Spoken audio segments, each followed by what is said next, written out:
네, 우리 앞뒤 좌우로 한번 인사하겠습니다. 하나님은 당신의 아버지 되십니다. 인사하겠습니다. 네, 한 번 더 인사하겠습니다. 네, 아니 다르게 다르게 인사 한번 할게요. 우리는 주 안에서 가족입니다. 인사하겠습니다.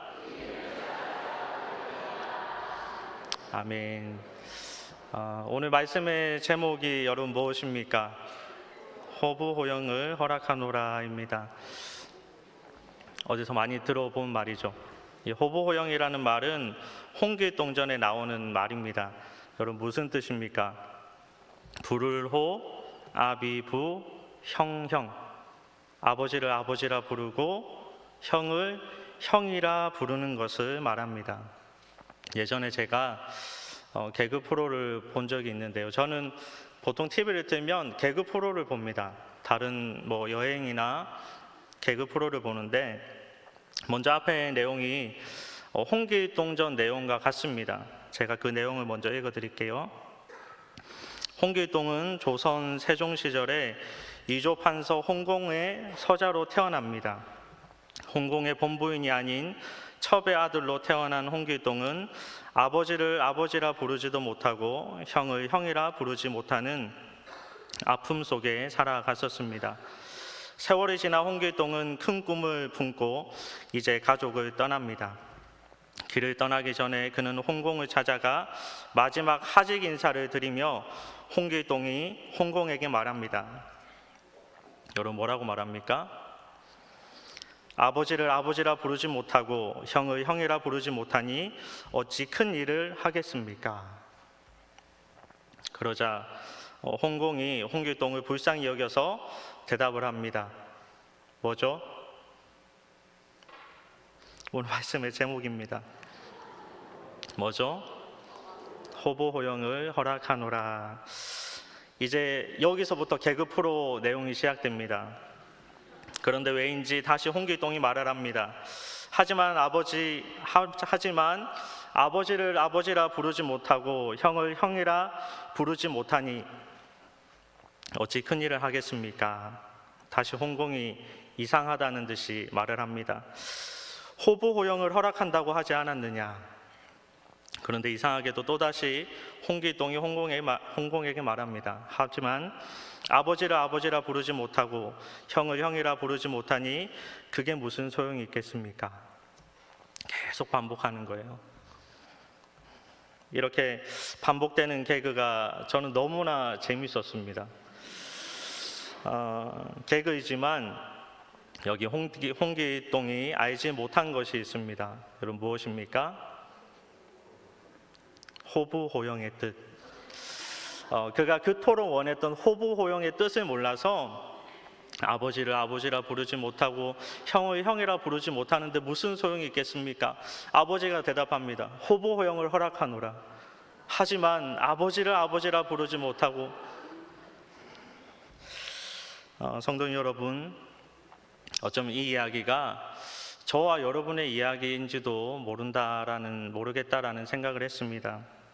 하나님께서 우리에게 허락하신 그 호부호영의 뜻, 그 의미를 몰라서 앞서 나온 이 홍길동 개그지만 계속해서 질문하면서 아버지를 아버지라 부르지 못하고 형을 형이라 부르지 못하고 자녀로서의 삶을 살지 않고 또 형제로서의 삶을 살지 않는 그런 삶을 혹시 우리가 살아가고 있지는 않은지 한번 생각하게 되었습니다.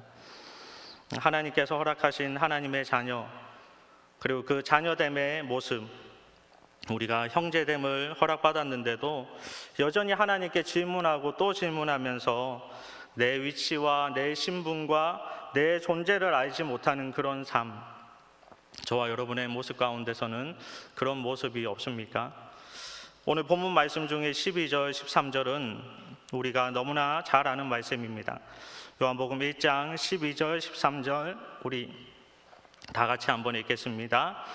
영접하는 자, 곧 그 이름을 믿는 자들에게는 권세를 주셨으니 이는 혈정으로나 육정으로나 사람의 뜻으로 나지 아니하고 아멘. 하나님을 믿는 우리는 누구다? 하나님의 자녀입니다. 그리고 그런 우리는 오직 누구에게서 난 자다? 하나님께로부터 난 자다 말씀합니다.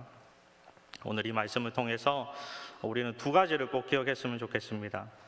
그 첫 번째는 하나님은 우리 아버지이십니다. 여러분 아멘입니까? 영접하는 자, 곧 그 이름을 믿는 자들에게는 하나님의 자녀가 되는 권세를 주셨다 말씀합니다. 여기서 나오는 자녀라는 말은 헬라어로 테크논인데요.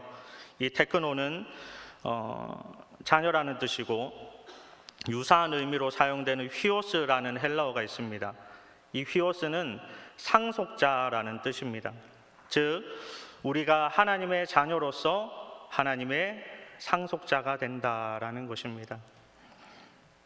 성도 여러분, 하나님께서 우리를 너무나 사랑하셔서 우리가 예수님을 믿기만 하면 그의 자녀가 되는 특권을 주셨습니다. 그렇다면 우리가 하나님의 자녀인데 그 하나님의 자녀가 되어서 상속자로서의 삶을 산다라는 것은 과연 어떤 것을 의미할까요? 한 사람이 있습니다. 이 사람은 크루즈 여행을 타고 여행을 가는 것이 꿈이었습니다. 그래서 그는 크루즈 여행을 너무나 하고 싶어서 자신의 월급을 모으고 또 모았습니다.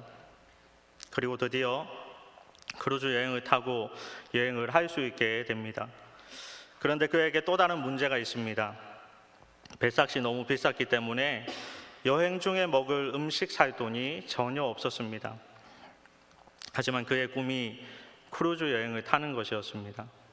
그래서 그가 간절한 마음이 있었기 때문에 건빵을 일주일치를 샀습니다. 그리고 건빵을 먹고 일주일을 보내겠다 다짐하며 배를 탑니다. 그렇게 하루 이틀 크루즈를 타고 멋지게 여행을 합니다. 꿈을 이루었으니 얼마나 행복하겠습니까? 하지만 남들처럼 배 안에 있는 멋진 레스토랑에서 맛있는 음식을 먹지를 못합니다. 그냥 바라보기만 하며 준비한 건빵을 하나씩 하루 이틀 이렇게 먹기 시작합니다. 그런데 그것도 하루 이틀이지 계속 먹으니 너무나 힘들었습니다. 결국 그가 간 곳이 식당입니다. 식당을 찾아가서 종업원에게 무릎을 꿇고 사정하며 부탁합니다. 어떤 일이라도 하겠으니 제발 밥을 먹게 해 주십시오. 제대로 된 밥 한 끼를 너무나 먹고 싶습니다. 그러자 그 말을 들은 식당 종업원이 그에게 이렇게 말을 합니다. 당신이 지불한 백삭 안에 식사비도 다 포함되어 있습니다. 먹고 싶은 것이 있으면 얼마든지 드셔도 됩니다. 성도 여러분, 이 사람이 만약에 백삭 안에 포함된 것이 무엇이었다라는 것을 알고만 있었어도 이런 어려운 경험을 하지 않았을 것입니다. 아마 이 이야기를 들으면 너무나 어리석다, 왜 저것을 알지 못했을까라는 그런 생각을 할 수도 있습니다. 하지만 이 이야기는 어쩌면 저와 여러분의 모습과 크게 다르지 않다라는 생각을 해보았습니다. 저와 여러분은 분명히 예수님의 용서, 은혜의 배를 타고 지금 살아가고 있습니다.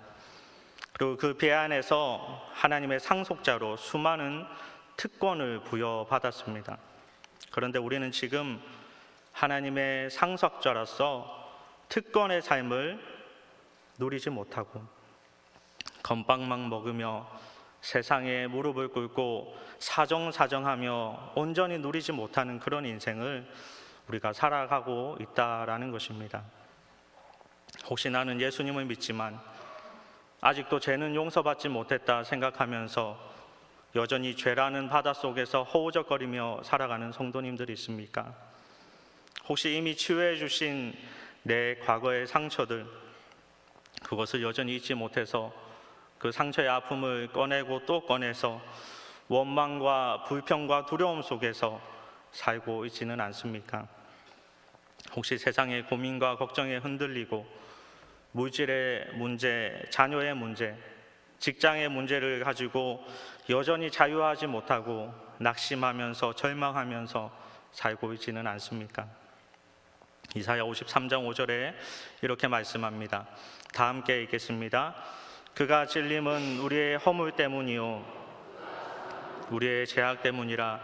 그가 징계를 받음으로 우리는 평화를 누리고 그가 채찍에 맞음으로 우리는 나음을 받았도다. 아멘.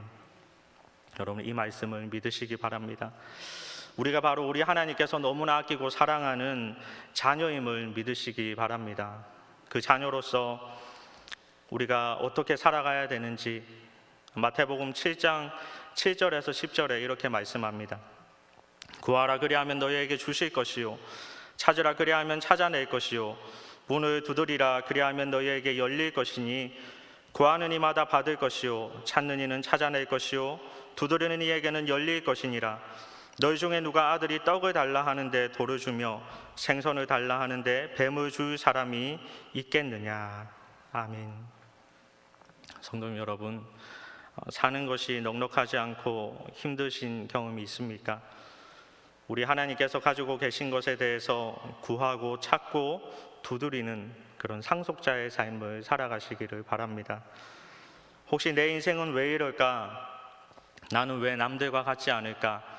나는 왜 없을까라고 불평하고 불만을 가지신 적이 있습니까? 우리가 잘 아는 닉 부이치치의 삶을 아실 것입니다.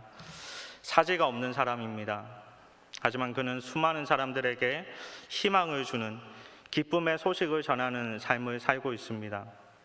많은 책도 냈고 또 강의도 다니며 간증도 다니고 있습니다. 사지 멀쩡한 저보다는 훨씬 더 귀하게 사용되는 것 같습니다. 또 태어난 지 6개월 만에 의사의 실수로 두 눈이 실명된 환희제인 크로스비라는 여인을 잘 아실 것입니다. 우리가 잘 아는 오 놀라운 구세주 예수 내 주라는 찬송을 작사했고 하나님께 감사의 고백의 시를 8,000편이나 넘게 작사를 했습니다. 여러분, 이들의 삶을 보면요, 누구보다 원망할 수 있고 누구보다 불평할 수 있고 낙심하며 살아갈 그런 상황에 살고 있었습니다.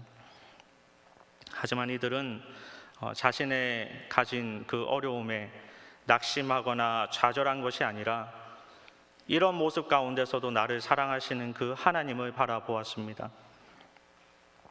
나를 너무나 사랑하시는 하나님, 그 하나님께서 자녀를 향한 놀라운 계획을 가지고 계심을 믿음으로 확신하고 또 믿음의 눈으로 내가 할 수 있는 것을 찾아서 절망을 희망으로, 약점을 강점으로 바꾸는 그런 삶을 살았습니다. 공평하신 하나님께서 바로 나의 아버지시고 그 사랑이 많으신 하나님께서 비록 남이 가진 것 다 가지지는 못했지만 더욱 남이 가지지 못한 것으로 더 풍성하게 채워주실 그 하나님의 자녀로서의 특권을 누리면서 매일매일 삶을 살아갔던 것입니다. 하나님을 아버지라 부르는 성도님 여러분, 자신의 상황이 어떠하든 우리를 절대 포기하지 않으시는 그 하나님 아버지를 바라보시는 저와 여러분의 인생 되기를 바랍니다. 오히려 그것을 통해서 더 큰 것을 얻고 더 큰 계획을 가지고 계시는 그 하나님 아버지가 내 아버지다 고백하며 하늘에서는 물론이요 이 땅에서 상속자답게 더 당당하게, 더 뜨겁게, 더 기쁘게 아버지와 동행하며 세상에서 승리하는 삶을 사는 저와 여러분의 삶이 되기를 주님의 이름으로 축복합니다. 우리 두 번째는 하나님 안에 우리는 가족입니다. 하나님 안에 우리는 가족입니다. 우리 옆 사람과 한 번 더 인사하겠습니다. 우리가 가족이랍니다. 인사하겠습니다.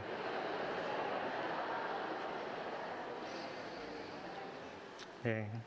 요즘 뉴스를 보면 안타까운 소식들이 사실 너무나 많습니다.